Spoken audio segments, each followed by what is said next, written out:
Hi, just a quick update on the Starfighter build. All I can say is things haven't quite gone to plan with this model. It seems a little bit cursed as this one.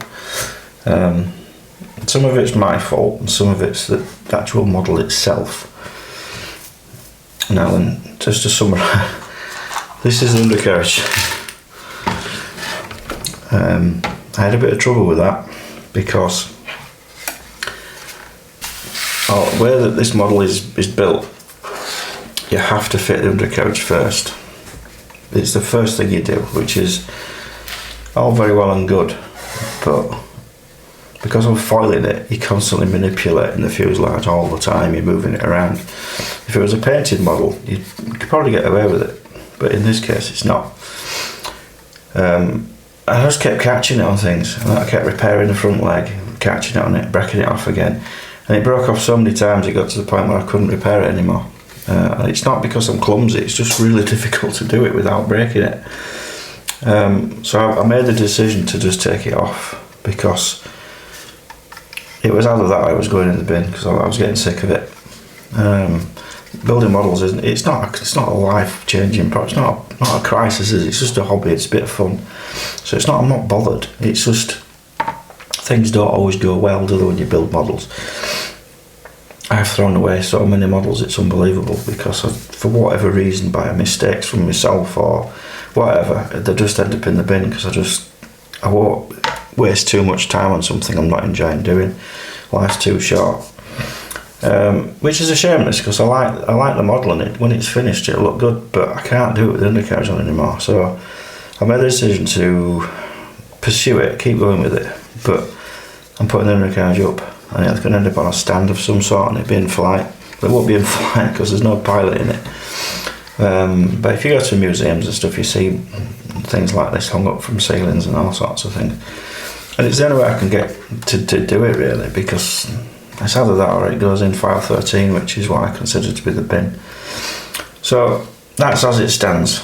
Now there is issues with it, and I need to point that out to people who do consider building one, because you fit the undercarriage first and it's in a complete unit here.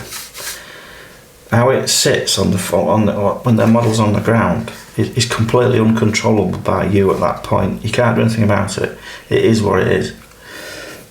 So, and I noticed, I test fitted the wings and I test fitted the undercarriage and everything, the wheels and everything. And it sat, I can't show it on video, but it sat one leg down like this. Not much, but it was enough to notice. And the only way to correct that, well, I couldn't think of a way of correcting it, because you couldn't change the length of the legs or anything like that. And then the tyres, the wheels have got like one flat on them. They've got like weight on wheels, flats on the tyres. So you could put one the other way up so that the flat was on one of them, and it did make up the difference a little bit. It looked alright. But the wings themselves are plug into the sides. I haven't got them here at the moment. They just go into that slot there. And when you put the wings on, they've got anhedral, the droop down like this. So they droop down quite close to the actual floor, if you like, the ground. And if they're out a little bit, you see it straight away. You can't. So getting the wings to match up with the undercarriage and all look symmetrical is really difficult. I didn't notice it on the last one I built, because bear in mind I built that one probably 3 years ago, and I didn't put the undercarriage on that one at the time. I built it, I made it so you could take and do it afterwards, which again didn't work so well because it became very, very fragile. So putting the wings on and getting the wings to line up with everything is also quite difficult, but that's I can get around that. And the other problem I've got is the mouldings on these fuselage halves. Have you noticed they're very long and thin? It's a very long, thin model. This fuselage at the front here has got a slight warp in it. It's twisted to the left. So again, when you sat it on the ground like this, the undercarriage from the front, there's this bit here, it is canted over to the left a little bit. So the whole thing was twisted and bent and warped, and that was a ridiculous thing as well. And not only me would see that, you wouldn't notice it on film, but I did, and it really irritated me. So breaking the undercarriage off was kind of a blessing, really, because it was starting to wind me up because I didn't know how to fix this twist in the fuselage. It's near impossible to fix. It's just moulded into it, and again, you don't notice it until you get it joined together and then start looking down the lines. And so it has got faults, and I don't know how I would have rectified those.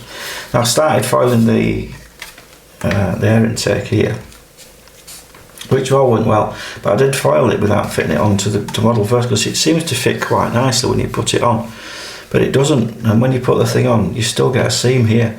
Now on Starfighters, this joint here is quite fluid. It's not there's no step in it there. It just blends into the fuselage, and the way Italeri has made it, it has got a very different seam there, which I don't like. So you've got to fit the air intake first and then foil it, really, which I did. In this case I didn't, so I had to take it all off, but I had to fit it, remove all the foil and sand it back, and then foil over the top, and it was a right mess. I think I've got away with it. It looks quite nice now, but it's not ideal, and I would have preferred to do it another way, but that's just, you just learn how these things go. So that's as it is. If people are watching this watching my channel just for Starfighter updates, I apologise profusely, because it has not gone how I wanted it to go at all. So I will finish it, but at the moment I've fallen out with it. I'm just looking at this thing just winds me up, and I don't want to do it at the moment. So I've taken a break from it for now, and I'm building little 72nd scale models because they're just fun to do. They're just, I don't know, there's no stress with them, is there? There's no, well, there is. They're quite hard to build, actually. To do them well to the standard I want to build them. But you're not losing the right lot of money doing them, when they cost £7 a piece or something, or 10 quid or something. And it teaches you fine detail skills as well, which is a good thing. So I think what's going to happen in the future, this will get built at some point when I'm friends with it again.